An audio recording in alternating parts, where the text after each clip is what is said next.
Hello mga kabukidnaw ito binubulabog na namin yung palaisdaan.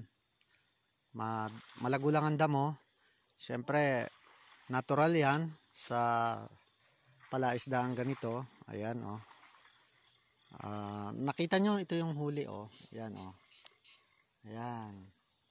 Tilapia, karpa. Ayan malaki na rin.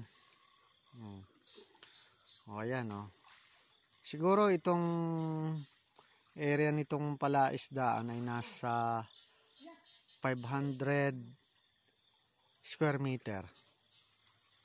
Tamang-tama lang kung gusto ninyong mag-alaga ng tilapia, dalag. Ayan. Sa ganitong area, pwede na. Ayan kita nyo. Okay.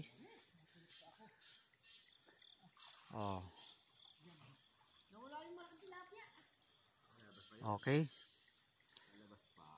Sa probinsya talaga pag meron kang ganito,